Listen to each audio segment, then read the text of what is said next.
Mr. and Mrs. Jenkins Meet Bruno. My grandmother carried me back into her own bedroom and put me on the table. She set the precious bottle down beside me. "What time are those witches having supper in the dining room?" she asked. 8 o'clock, I said. She looked at her watch. "It is now 6:10, she said. "We've got until 8 o'clock to work out our next move." Suddenly her eye fell upon Bruno. He was still in the banana bowl on the table. He had eaten 3 bananas and was now attacking a 4th. He had become immensely fat.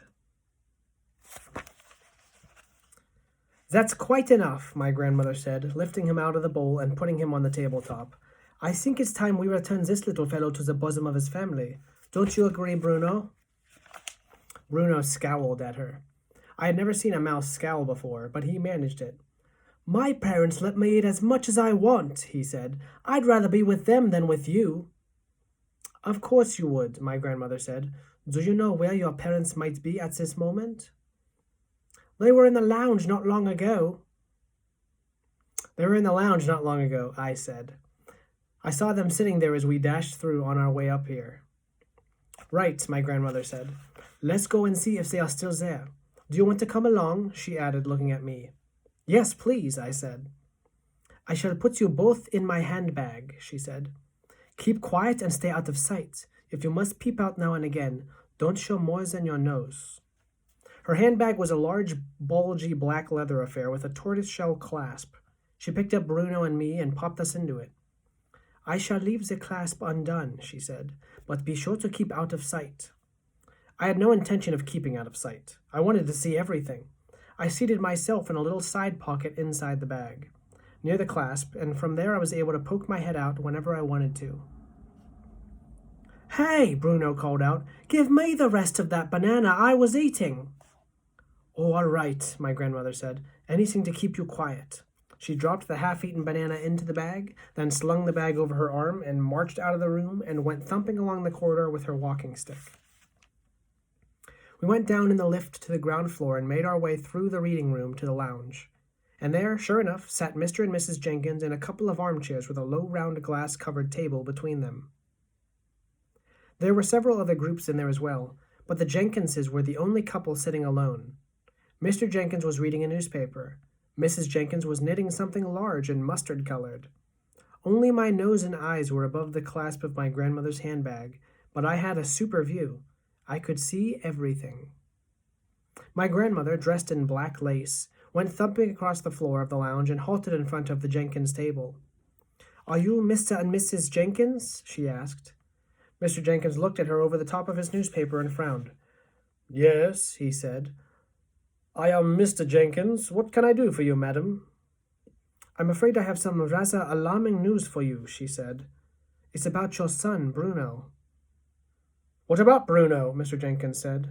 Mrs. Jenkins looked up but went on knitting. "What's the little blighter been up to now?" Mr. Jenkins asked. "Raiding the kitchen, I suppose." "It's a bit worse than that," my grandmother said. "Do you think we might go somewhere more private while I tell you about it?" "Private?" Mr. Jenkins said. "Why do we have to be private?" "This is not an easy thing for me to explain," my grandmother said. "I'd much rather we all went up to your room and sat down before I tell you any more." Mr. Jenkins lowered his paper. Mrs. Jenkins stopped knitting. "I don't want to go up to my room, madam," Mr. Jenkins said. "I'm quite comfortable here, thank you very much." He was a large, coarse man, and he wasn't used to being pushed around by anybody. "Kindly state your business and then leave us alone," he added. He spoke as though he was addressing someone who was trying to sell him a vacuum cleaner at the back door. My poor grandmother, who had been doing her best to be as kind to them as possible, now began to bristle a bit herself. "We really can't talk this here," she said. "There are too many people. This is a rather delicate and personal matter." "I'll talk where I dashed well want to, madam," Mr. Jenkins said. "Come on now, out with it. If Bruno has broken a window or smashed your spectacles, then I'll pay for the damage, but I'm not budging out of this seat." 1 or 2 other groups in the room were beginning to stare at us now. "Where is Bruno anyway?" Mr. Jenkins said. "Tell him to come here and see me." "He's here already," my grandmother said. "He's in my handbag." She patted the big floppy leather bag with her walking stick. "What the heck do you mean he's in your handbag?" Mr. Jenkins shouted. "Are you trying to be funny?" Mrs. Jenkins said, very prim. "There's nothing funny about this," my grandmother said. "Your son has suffered a rather unfortunate mishap."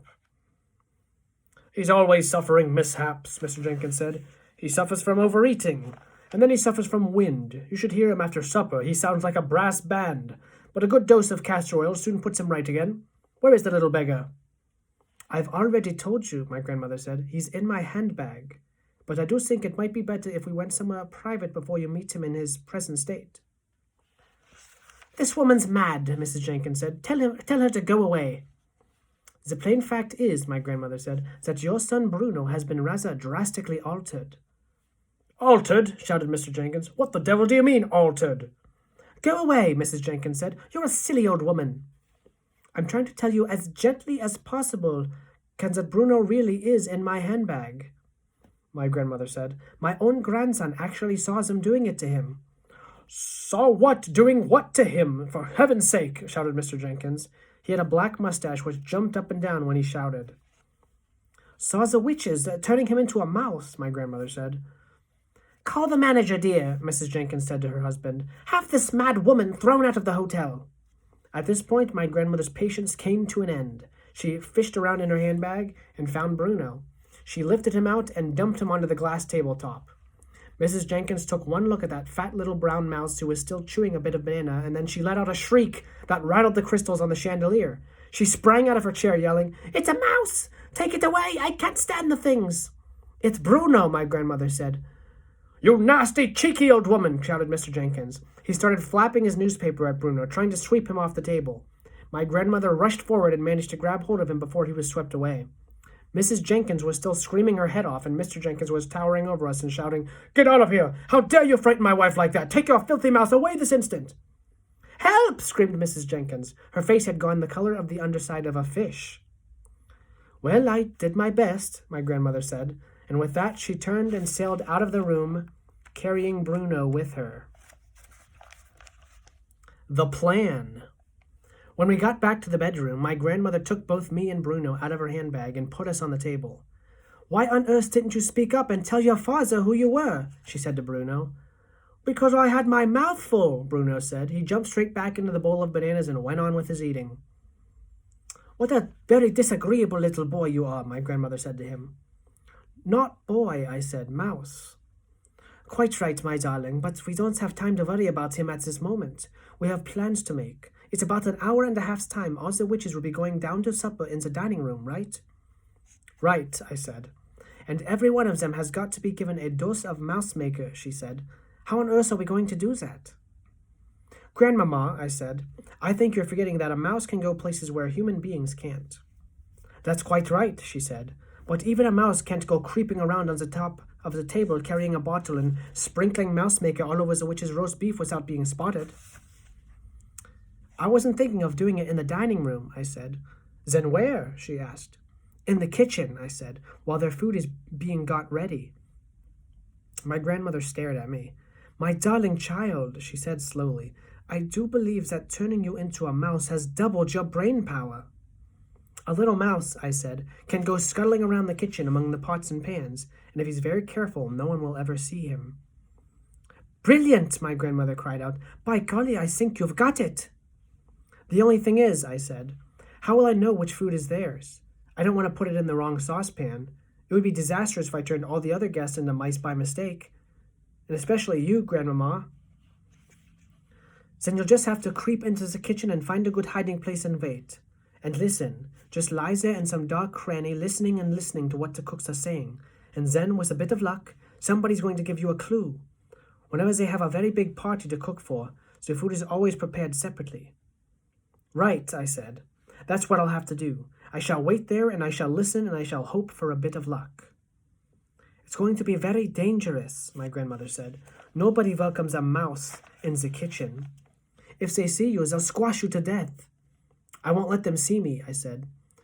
"Don't forget you'll be carrying the bottle," she said, "so you won't be nearly so quick and nippy."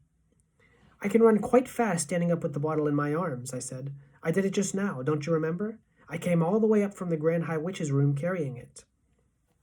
What about unscrewing the top? She said. That might be difficult for you.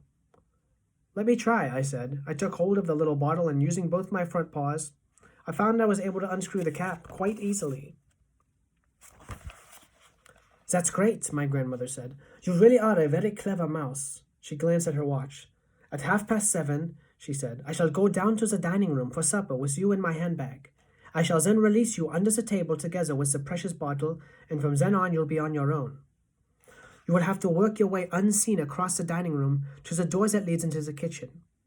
There will be waiters going in and out of that door all the time. You will have to choose the right moment and nip in behind one of them, but for heaven's sake, be sure that you don't get trodden on or squeezed in the door. I'll try not to, I said. And whatever happens, you mustn't let them catch you. Don't go on about it, Grandmama. You're making me nervous.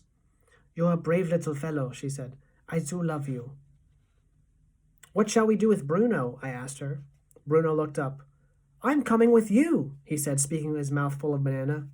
I'm not going to miss my supper. My grandmother considered this for a moment. I'll take you along, she said, if you'll promise to stay in my bag and keep absolutely silent. Will you pass food down to me from the table? Bruno asked. Yes, she said, if you promise to behave yourself. Would you like something to eat, my darling? She said to me. No, thank you, I said. I'm too excited to eat, and I've got to keep fit and frisky for the big job ahead. It's a big job, all right, my grandmother said. You'll never do a bigger one.